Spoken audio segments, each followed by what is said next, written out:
Alright, these are all the front hub parts. It took a long time to mask these. They're all been sandblasted now, ready for paint.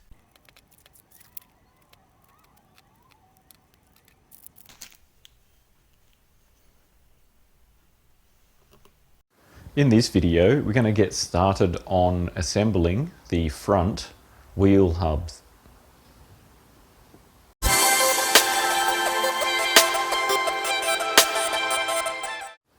Okay, so let's take a look at these components. The reason why I'm sort of just reassembling these front wheel hubs rather than buying disc brake units, it's just cost at the moment, because that's an upgrade that can be done in the future. But it's around about it's a bit over $1,000 to upgrade to disc hubs at the front, disc brakes at the front. But I'm just assembling all of the front brake system because I've got the parts and they're relatively cheap to purchase the newer parts. So I just want to point out a few features that are unique to Mokes. And the first of that feature is just on these swivel hubs. They actually have two holes here, two bolt holes there, and the purpose of those is for these pieces here. So these are not common on any other Mini. They actually get bolted on right there, and what that actually is, it's a CV boot protector. So on a Moke, assumably you'd take a Moke off-road, long grass and that sort of stuff, and then this is just to protect the CV boot. So each side has one of those. Apart from that, the actual swivel hub itself is the same. It's just got those two extra holes in there. So the first step I need to do is I'm going to install ball joints on the top and bottoms, and then also I've got bearing kits to replace the bearings. The old ones have been taken out of there already. So let's get started on the ball joints. Let's give that a bit of a clean just before I get started. Alright, so what needs to happen when you're installing these is that you need to get these spacers set correctly.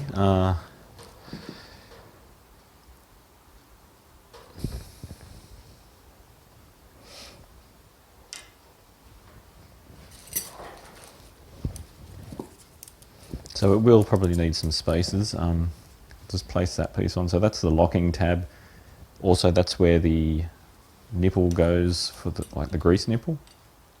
I might actually put that in now, just so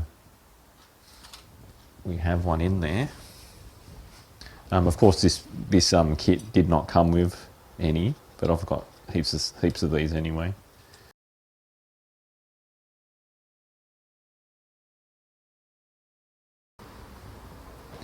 Okay, so with the shims,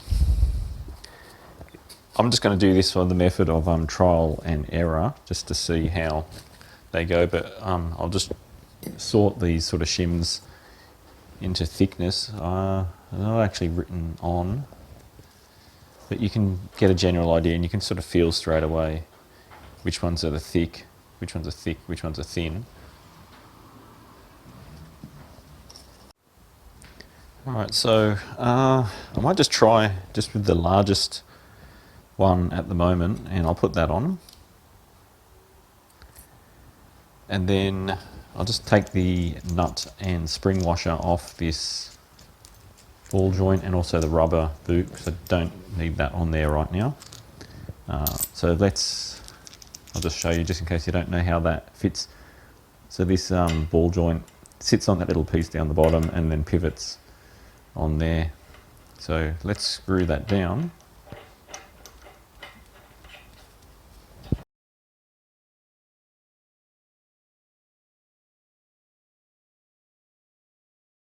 So I've got a socket, because I do want to make sure it is nice and tight.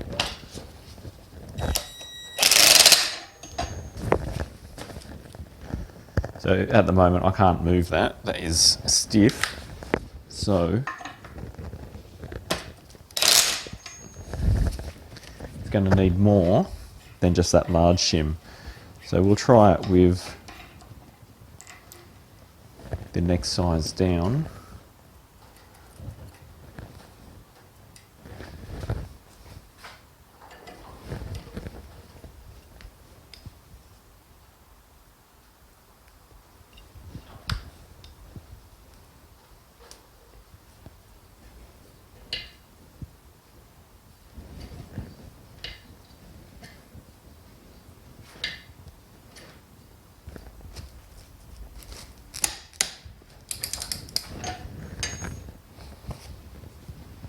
Okay, so that's torqued up to, I've done that to 70 foot-pounds. Okay, so that one's good. All we need to do now is fold up that lock tab, and I'll do that now because that way I know it's done. There should be no reason to undo that again.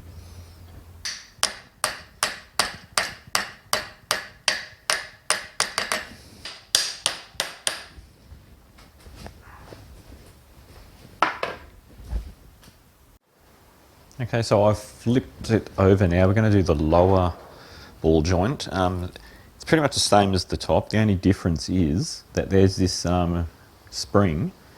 Spring goes in first, then this the bottom cap sits on there like that. But there is a trick to it. Spring won't go in yet until you've determined what size shims you're going to need. Once you've determined what size shims you need, undo it again, put the spring in, and then tighten everything up again. So you're just going to do that same process like I did with the upper side, but without putting that spring in, and then we'll work out what shims we need. All right, so the case of the bottom ball joint, I had to go all the way up to 23 thou just to get that to fit nicely. I'll just show you on a bit of paper just the sizes. So I don't know how well you can see that. So you've got, the smallest one is 3 thousandths of an inch. The next one up is 5 thousandths. The larger one is 10 thousandths of an inch. And if you just look at them numbers and then count, you can start at 10. If it's too loose, just go up to those two together, so 15, and then so on. And then that will sort of help you get it right.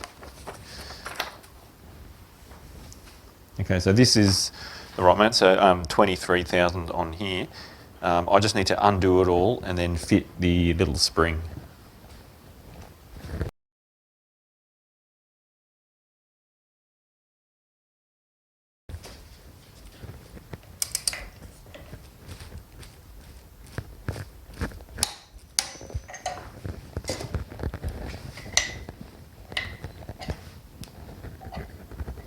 Okay, so we've done with this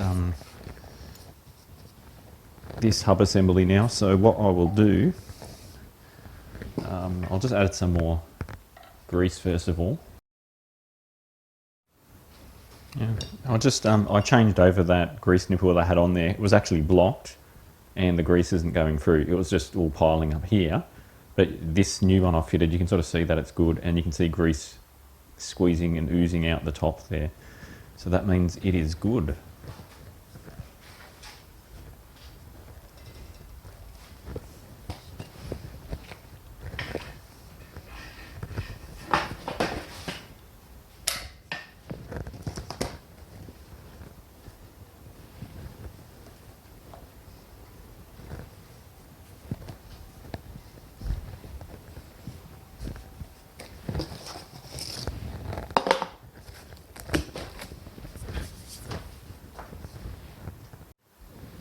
So now that those lock tabs have been bent over, you don't have to go ridiculous. I'll just do it a few times. That way it's easier to undo next time. I'll just fit these rubber boots on there for now, and then of course put the nut and spring washer on just so they don't get lost.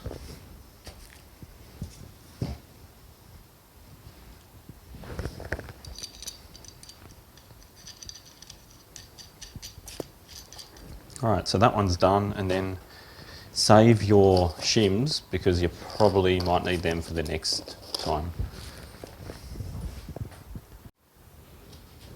Okay, we're going to make a start on the bearings now. So I've done one side already just so I could make sure I've got it right and know how it goes together. And so we'll get this one sorted. You notice I put some tape on here. That masking tape is just to prevent any dust and dirt getting into that ball joint, because the piece of rubber protector, the boot for the ball joint, will flop around a bit because it's not sitting in the arms properly. So that'll just protect it to prevent any dust getting in there. So first thing you need to do is make sure you've cleaned all the inside. Just make sure there's no dirt or debris in there. I'll just spray some parts cleaner in there and just get a clean rag and just wipe it down.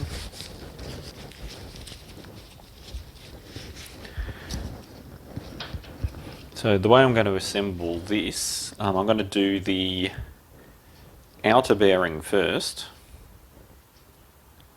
It probably doesn't really matter in this case because of the types of bearings I'm using, but I'll just do it that way anyway. So I've got that sitting on there.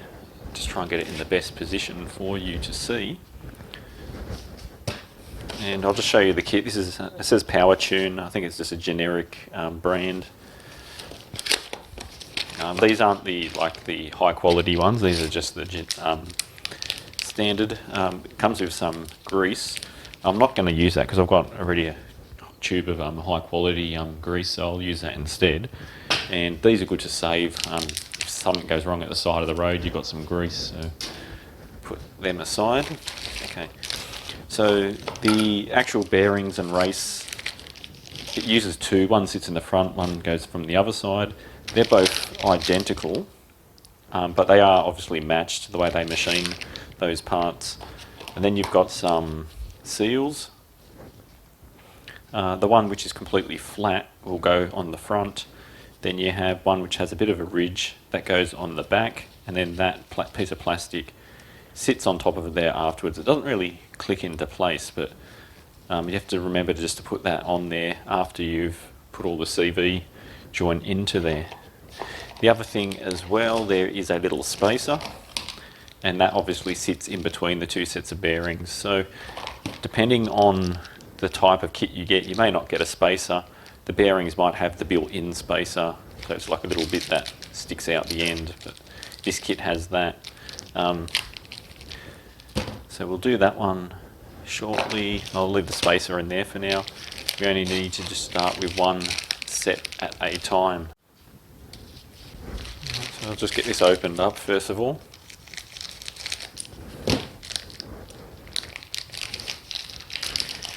So these are tapered roller bearings, so you can sort of see there's the race and then it just sits in there like that. This part needs to get inserted into there first, so I'll just put the bearings aside for now. And what I want to do is just add some grease inside here, just to allow it to maneuver and get into place without getting caught on anything. So obviously it'll only go one way. You want it's got to go that way so the tapered bearing just sits on top. You'll notice that there is a little ridge inside, and the notch in there allows you to get the old ones out. So obviously you put a tool in, bash it, you can bash from underneath to get them out. So let's just get that into position and just get it into the right spot by hand. This is an old part of the old bearing which I sort of kept just so I can get the initial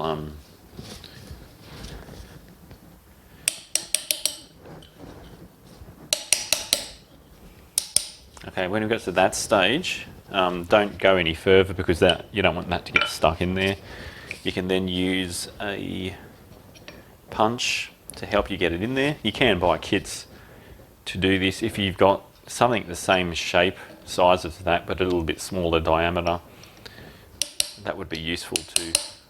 but this seems to be going in okay. The tone changes when it's actually seated in, so you'll probably notice that, you'll be able to hear that, and you can see that's seated in nicely. So the next step is now you can grease up the bearing, but just so things don't get messy and I don't have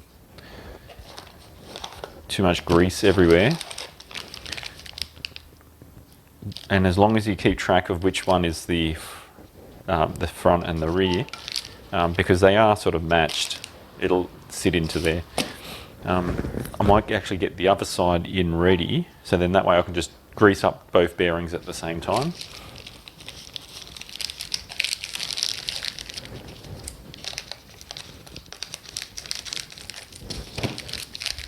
So what I will do is flip it over. Now the bearing for the rear I'm going to put inside this box, because then that way I won't mix things up.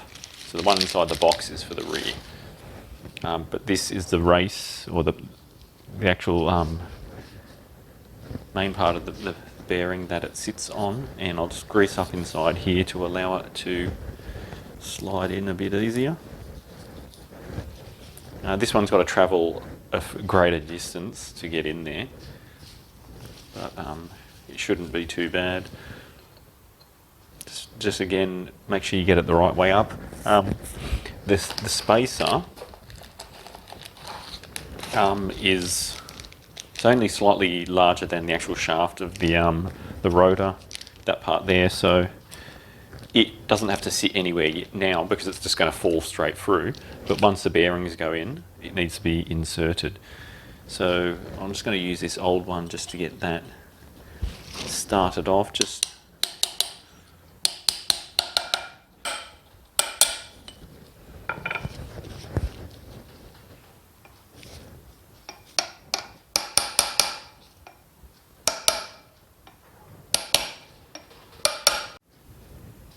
Okay, so that's seated in there correctly now. So I'm just going to go back to the front again, and what we need to do is start greasing up these bearings.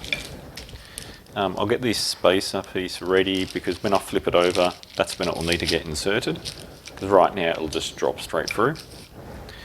That's the dust seal for the front, and that's the front bearing. So let's get this greased up.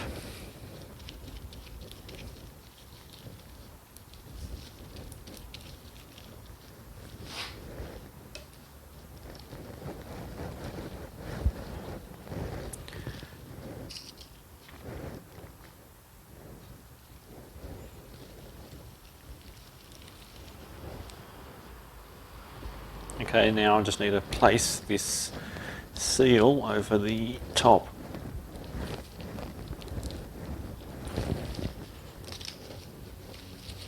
I'll just give that a bit of a wipe. Now, at this stage, I need to drop in the spacer. I'll just add a bit of grease on the inside of that, just so when we put the rotor in there, it is going to slide through it. So now we're ready to put this bearing in, the rear bearing, and then the same procedure, I've just got to put some grease into it.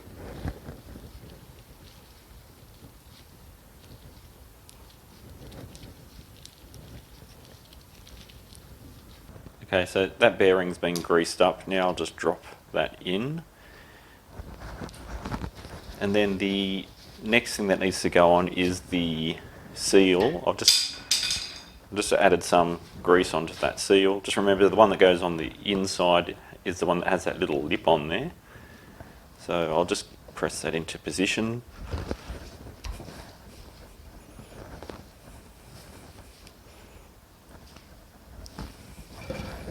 You may need to tap it in, but that sort of just slid in nicely without much effort at all.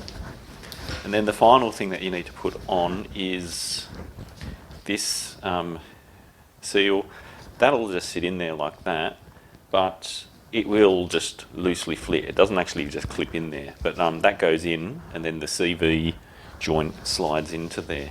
Okay, so next what we can actually do is just get the rotor and slide that straight into it. So I've just added a bit of grease onto the shaft there,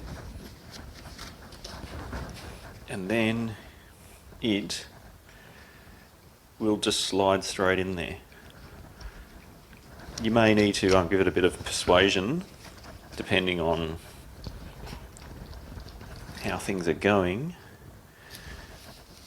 and make sure that the centerpiece, the spacer in the middle, that needs to get through. You might need to jiggle things about to make sure it sits nicely. Okay, that's slid in there now.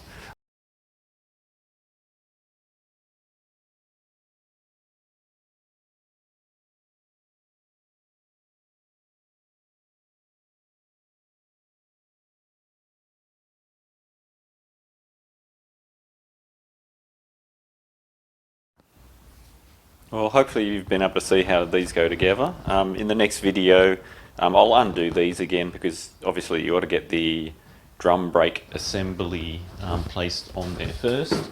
So the backing plate has to go on before that goes on, but I'll fix up that in the next video and then rebuild the front brakes.